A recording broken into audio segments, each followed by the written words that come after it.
Oh, hello there. I hope you're keeping well on this glorious summer's morn. No doubt you've come here for some predictions in advance of the home economics exam. Well, let me lead with the bad news. We had a zombie apocalypse that started in March 2020 and went on until, well, allegedly it's still going on, but no one really cares anymore.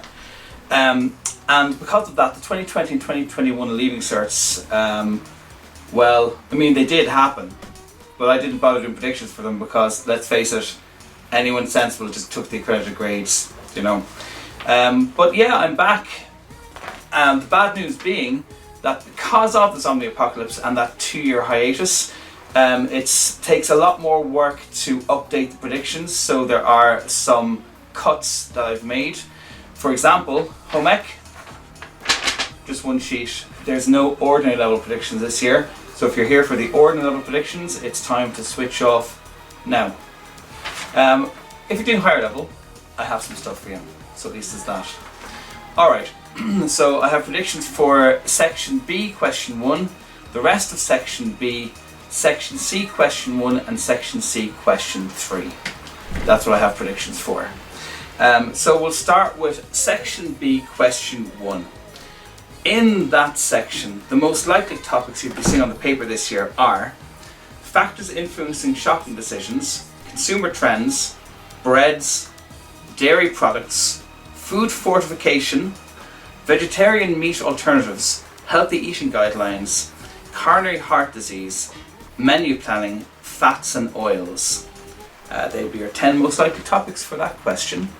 Then in Section B, which is questions 2, 3, 4 and 5, question 2 food related, question 3 a home management question, question 4 consumer studies question, and question 5 sociology.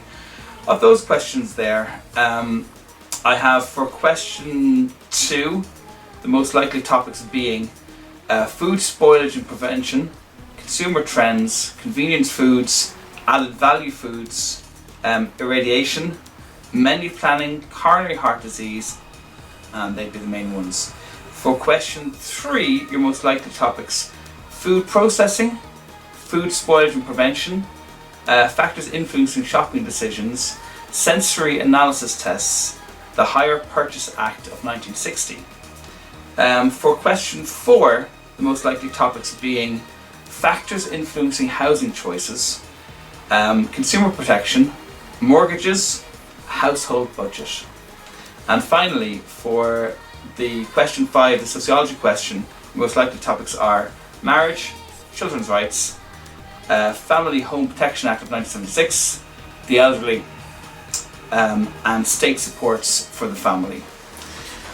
Alright, moving on. So Section C, Question 1, your most likely topics are in this order: insulation, types of housing and housing provision, thermal comfort, windows and double glazing, etc., planning interior design, thermostat, sketching a house or a room plan, the National House Building Guarantee, wood, soft furnishings, ventilation, energy, and factors influencing choice of house. Now, I have nothing for Section C, Question 2, the textiles one. I don't tend to do that one. But for question 3 in Section C, so extra sociology, your topics are adult education, women in the workforce, second chance education, equality in education and in the classroom, national initiatives for access to education, changes in work patterns and opportunities, preschools, job creation schemes, social and economic change, and the impact of tech on society. There we go.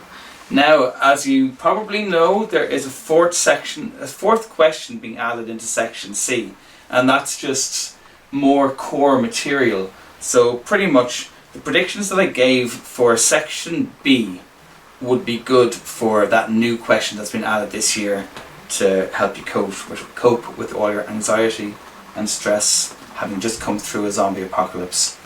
So yeah, all the best. Good luck to you with your home economics exam.